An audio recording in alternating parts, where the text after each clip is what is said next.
예수님이 오시기 전, 그러니까 기원전 49년 1월에 카이사리의 군대가 루비콘 강을 건너서 로마로 진격을 시작했습니다.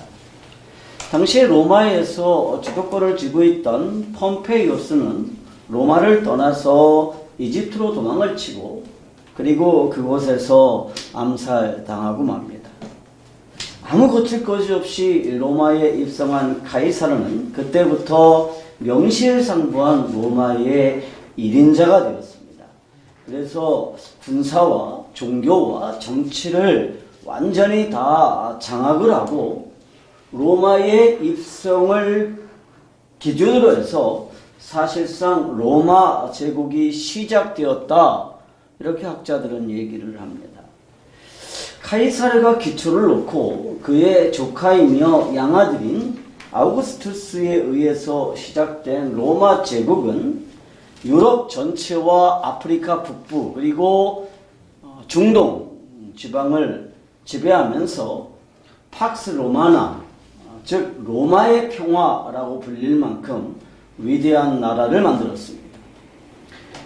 그로부터 80년 후에 로마의 식민지였던 예루살렘에서 로마 제국과는 전혀 다른 한 왕국이 시작되었습니다. 오늘 우리가 읽은 이 본문은 바로 이 새로운 왕국이 어떻게 시작이 됐고 이 새 나라는 어떤 성격을 가지는가를 보여주고 있습니다. 예수님의 나라는 어떤 나라일까요? 첫째로 예수님의 나라는 예배하는 나라입니다. 아멘. 사람들의 환호성 속에 예루살렘에 입성하신 예수님이 제일 먼저 찾아가신 곳은 성전이었습니다. 예수님께서 예루살렘에 입성하자마자 성전으로 가셨다라고 하는 것은 그분이 세울 나라의 성격을 보여주는 것입니다. 마가복음 11장 11절 말씀에 따르면 우리 주님은 예루살렘에 입성하신 이후에 성전에 들어가셔서 성전 여기저기 이곳저곳을 다 둘러보시고 마침 날이 저물어서 일단 그곳을 물러 나오셨습니다. 그리고 15절에서 17절에 따르면 다음 날 다시 성전으로 가셔서 성전의 기능을 다시 회복하는 그러한 조처들을 취하셨습니다.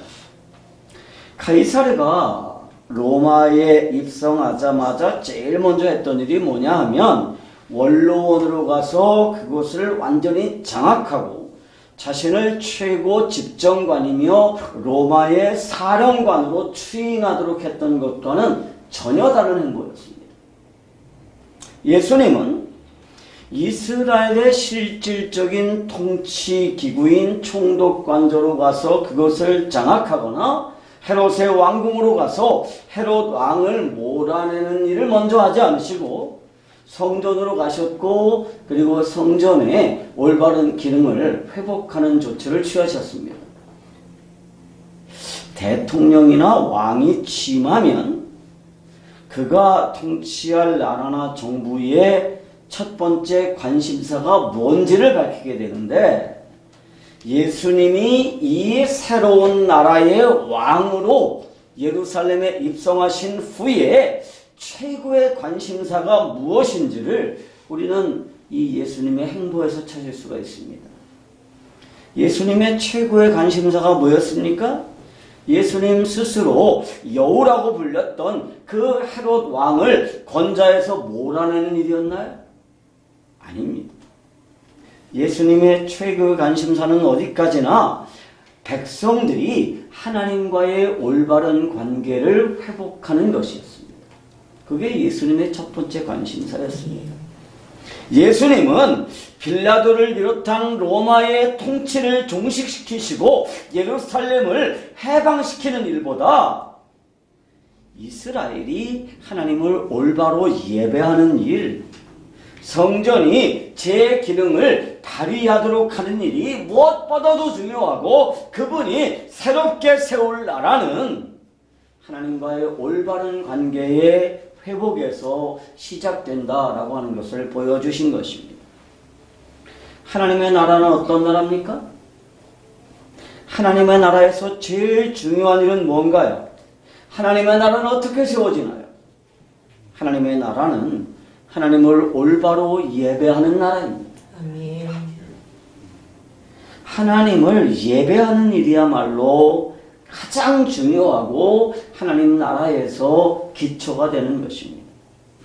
예배란 뭔가요? 예배는 하나님을 하나님으로 인정하는 것입니다. 아멘. 예배는 하나님을 우주의 주인으로 인정하고 그분 앞에 무릎을 꿇는 것입니다. 아멘. 그런데 당시 사람들, 특별히 성전을 관리하는 사람들, 종교 지도자들은 이 성전 예배를 자신의 직업으로 바꾸었습니다. 현실적인 문제를 해결하기 위한 도구로 만들었죠. 쉽게 말하자면 예배와 성전을 먹고 살기 위한 수단으로 만들었습니다. 특별히 당시에 로마에 대항하던 그 레스타스라고 하는 그 저항 조직들은 성전 안에 근거를 두고 있었던 것 같습니다. 그리고 성전 안에서 일단의 무리들이 로마에 대항해서 무력 투쟁을 벌이기 위한 방안들을 많이 모의하고 있었던 것으로 보여집니다. 어떤 사람들은 이 예배와 성전을 먹고 살기 위한 수단으로 인식했습니다. 돈벌이를 위한 수단으로 만든 것입니다. 그러나 하나님의 나라에서 정작 제일 중요한 게 뭐냐 하면 하나님과의 올바른 관계를 회복하는 것이고 올바른 예배를 회복하는 것입니다. 하나님과의 올바른 관계를 회복하지 못하면 절대로 하나님의 백성이 될 수가 없습니다. 아멘. 하나님과의 올바른 관계를 회복하는 방법은 하나님이 누구이시며 나는 누구인가를 제대로 인식하는 데서 출발합니다. 예배는 바로 여기서 출발하죠. 요한계시록 4장 11절에 보면 큰 음성으로 가로되 죽임을 당하신 어린 양이 능력과 부와 지혜와 힘과 존귀와 영광과 찬송을 받으시기 합당하도다 하더라. 또 5장 13절에 보면 내가 들으니 하늘 위에와 땅 위에와 땅 아래와 바다 위에와 그 가운데 모든 만물이 가로되 보좌에 앉으신 이와 어린 양에게 찬송과 존귀와 영광과 능력을 세세에 돌릴지어다. 아멘.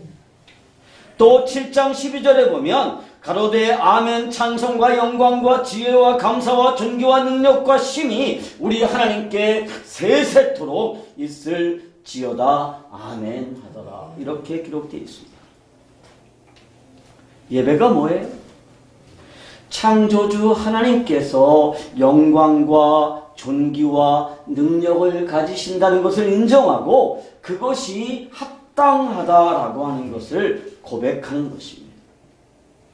여기에서 합당하다라는 이 단어는요, 영어에서 worthy라는 단어를 쓰는데요.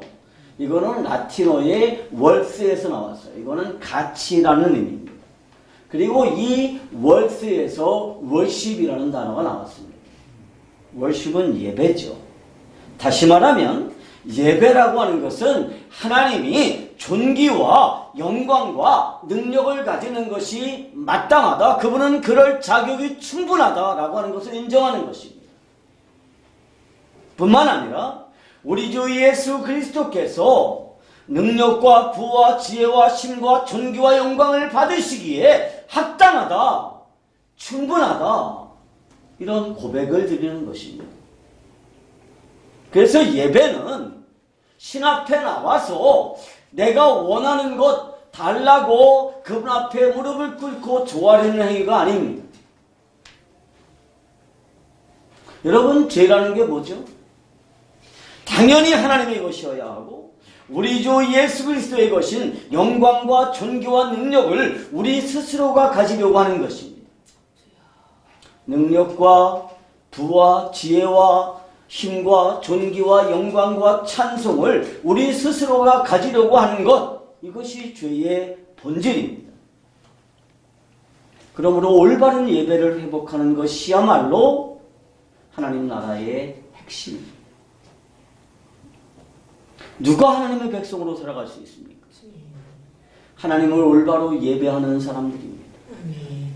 하나님의 나라에서 가장 중요한 것이 무엇입니까? 예배입니다. 아멘. 그래서 우리가 인간으로 이 세상에 살아가는 동안에 예배해야 됩니다. 뿐만 아니라 다음 세상에서도 우리가 끊임없이 해야 되는 게 뭐예요? 예배입니다. 하나님 나라는 예배하는 나라입니다. 이 예배하는 나라를 만들기 위해서 우리 주 예수 그리스도께서 예루살렘의 왕으로 입성하신 것입니다. 아멘. 우리들에게 겸손을 가르쳐 주시기 위해서 오신 게 아니에요. 예수님의 나라는 예배하는 나라죠. 아멘. 둘째로 하나님의 나라는 말씀이 능력인 나라입니다. 따라합시다. 하나님의 나라는 말씀의 능력인 나라다. 말씀이 능력 있는 나라다. 카이사르의 권력은 어디서 나왔어요?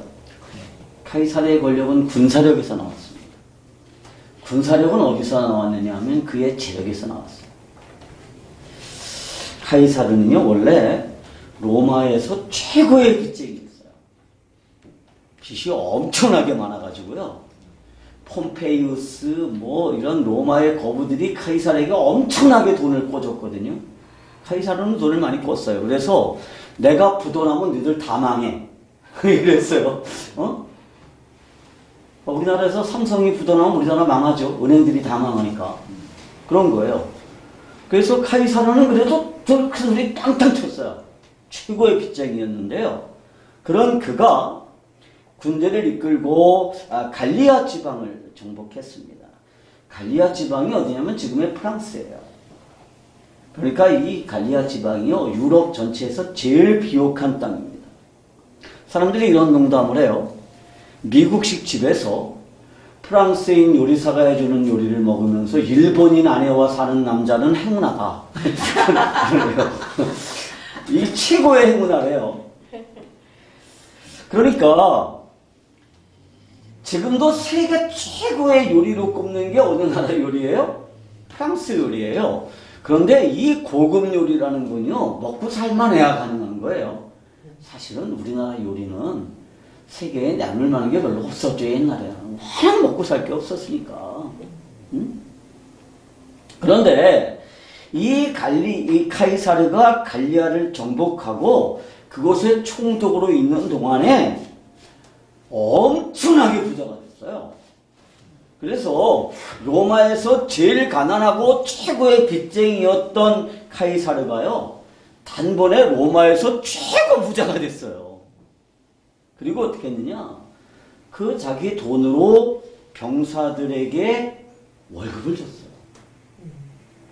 그러니까 로마의 군대가 월급이 없었어요, 원래. 근데 카이사르가 월급을 주기 시작했어요. 뭘로 줬느냐? 소금으로 주고요. 그 다음에 노예 주고요. 땅 줬어요. 그래서 우리가 받는 월급을 뭐라 그러죠? 셀러리라고 그러잖아요. 그 셀러리라는 말이 어디서 나냐면 솔트에서 나왔어요. 그러니까 옛날에는 소금이 굉장히 귀해가지고요. 금이잖아요. 그래서 좀 그러죠. 뭐 중요한 거 3가지가 있대요. 소금, 예금, 제일 중요한 게 지금이래요. 근데 소금으로 하여튼 월급을 줬어요. 그래서 돈으로 병사들의 환심을 샀고 로마라고 하는 이 국가의 군대를 자신의 사병으로 만들었습니다. 8개의 군단을 거느렸어요. 카이사르의 힘은 여기 있었습니다. 곧 군사력과 그 군사력을 뒷받침해주는 경제력이에요. 그런데 우리 주님의 힘은 어디 있느냐? 주님은 군사력이나 경제력을 힘으로 여기지 않았습니다. 그분의 힘은 어디 있었느냐? 말에 있었습니다. 아멘. 그것을 가장 극명하게 보여준 것이 바로 오늘 우리가 읽었던 뒤 본문에 무화과 나무를 말리신 사건입니다. 우리 마가복음 11장 12절부터 14절까지를 같이 읽겠습니다. 다 같이 시작. 이튿날 저희가 베다니에서 나왔을 때에 예수께서 시장하신지라 멀리서 잎사귀 있는 한 무화과 나무를 보시고 또 그 나무에 무엇이 있을까요? 가셨더니 가서 보신즉 잎사귀 외에 아무것도 없더라. 이는 무화과의 때가 아니니라. 예수께서 남에게 일러 가로사대 이제부터 영원토록 사람이 내게서 열매를 따먹지 못하리라 하시니 제자들이 이를 듣더라.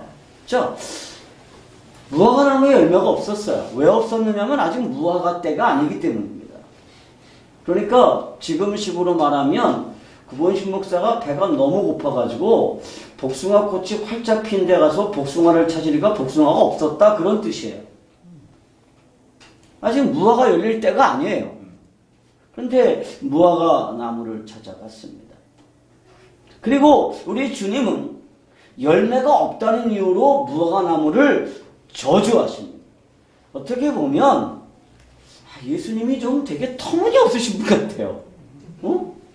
시기도 몰라. 무화과 나무의 열매가 언제 열리는지도 모르시는 그런 터무니없는 분 같아요. 그런데 이 사건의 핵심은 뭐냐 하면 주님의 말씀이 가진 능력을 보여주시는 것입니다.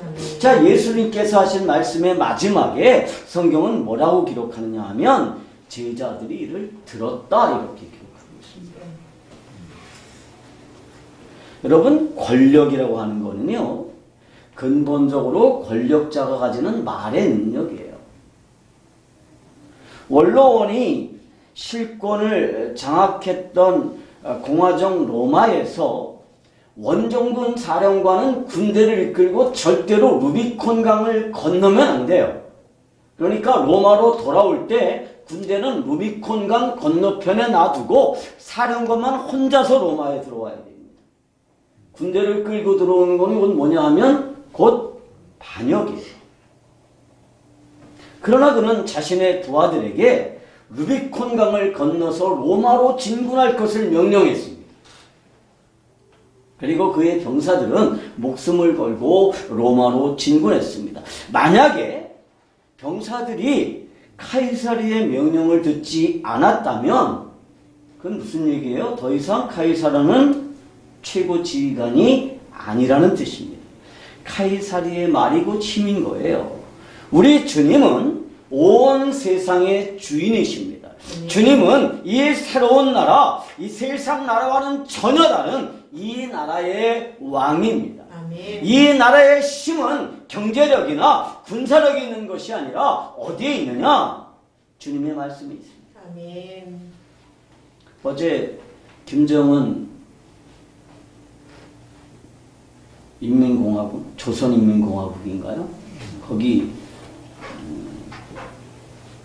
공식 명칭이 뭐예요? 김정은이? 국무위원장인가요? 공무위원. 아직 주석은 아니죠. 국무위원장이 어제 미국에 대해서 한번 할테문 해보자. 어? 우리 절대로 굴하지 않는다. 이렇게 말했지만 세상 사람들은 아무도 그 말을 안 믿어요. 아유, 저거 마지막 발악을 하는구나. 이렇게 생각하지. 어이구, 무서워라. 이거 안 해요. 문재인 대통령한테 정신 똑바로 차리고 미국 편에 설 건지 민족의 편에 설 건지 제대로 일해라. 이렇게 어제 공갈쳤어요. 저는 문재인 대통령이 답장해야 된다고 봅니다. 완전히 어제 김정은이가 문재인 대통령을 자기 꼬봉 부리듯이 했어요. 줏대 없이 말이야. 지금 뭐 하는 짓이냐? 제정신 차리고 민족의 편에서 일해라. 이렇게 어제 연설에 얘기했는데요.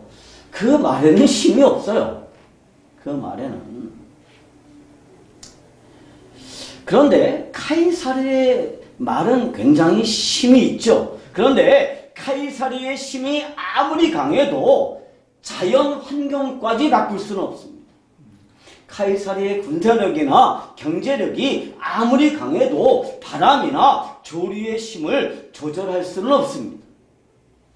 그러나 주님의 말씀은 자연 환경을 지배하는 힘이 있습니다. 주님은 말씀으로 폭풍을 잠재우셨죠. 아멘. 그리고 주님은 말씀으로 죽었던 사람을 살리셨습니다. 아멘. 주님의 말씀은 카이사리의 말과는 전혀 다른 능력입니다. 대통령의 말과는 전혀 다른 능력입니다. 주님의 나라에서 최고의 권위를 가지는 게 뭐냐? 말씀입니다. 그래서 무화과 나무를 저주하니까 나무가 즉시로 말라버린 것입니다. 무엇을 얘기하는 거냐 하면 주님의 말씀의 능력을 보여주시는 것입니다. 주님이 세우신 새 나라에서 최종의 권위를 가지는 것이 뭐냐 하면 주님의 말씀입니다. 아멘. 이 하나님의 말씀은 모든 지성과 감성 위에 있습니다. 인간의 지성으로는 불가능해 보이는 일이라고 할지라도 말씀이 가능하다면 가능한 것입니다. 아멘. 인간의 감성으로는 저런 무모한 말이 어디 있어? 이렇게 말하더라고. 그렇게 상식으로는 합당치 않아 보이는 일이라고 할지라도 말씀이 그렇게 하라고 하면 그렇게 되는 거예요. 아멘. 세상에 아직 무화과가 열릴 때가 아닌데 무화과가 없다고 나무를 말려버리는 것은 합당치 않은 일입니다. 상식에서 벗어난 일입니다. 그야말로 갑질입니다. 그런데 주님이 그렇게 말씀하시면 그렇게 되는 것입니다. 그래서 말씀은 모든 지성과 감성을 뛰어넘는 힘이 있는 것입니다. 우리 주님이 말씀하시니까 그래서 무화과 나무가 마른 것입니다. 하나님의 나라에서 최고의 권위는 말씀입니다. 하나님 나라에서 최종의 권위는 말씀입니다. 아멘. 하나님의 나라는 어떤 나라입니까? 셋째로 하나님의 나라는 믿음이 능력인 나라입니다. 아멘. 따라합시다. 하나님의 나라는 하나님의 나라는 믿음이 능력인 나라. 믿음의 능력 있는 나라입니다. 마가복음 11장 22절에서 24절입니다. 예수께서 대답하여 저에게 이르시되 하나님을 믿으라. 내가 진실로 너에게 이르노니 누구든지 이 산더러 들리어 바다에 던지우라 하며 그 말하는 것이 이룰 줄 믿고 마음에 의심하지 아니하면 그대로 되리라. 그러므로 내가 너에게 말하노니 무엇이든지 기도하고 구하는 것은 받은 줄로 믿으라. 그리하면 너에게 그대로 되리라. 이 말씀에서 가장 중요한 것이 있다면 믿음입니다. 아멘. 여기에서 믿음이라는 단어가 3번 나오고 되리라라는 단어가 2번 나와요. 모든 것을 이루는 능력이 어디 있느냐? 바로 믿음에 있다는 것입니다. 주님의 능력은 말씀에 있습니다.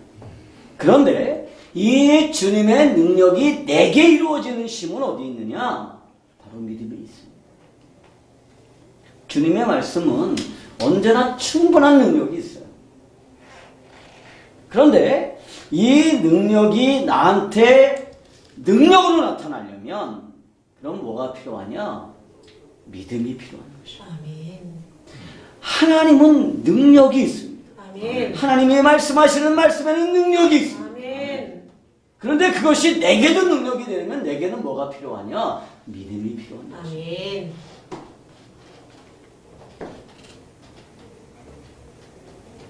아무리 주님의 말씀이 능력이 돼도 내게 믿음이 없으면 그 말씀은 내게 능력이 되지 못합니다. 온전히 신뢰하지 못하면, 다시 말하면 온전한 믿음이 없으면 주님이 함께 계셔도 그분은 내게 능력이 되지 못합니다. 주님이 어디 멀리 출장 가 계시나요? 아니요, 늘 나와 함께 계십니다.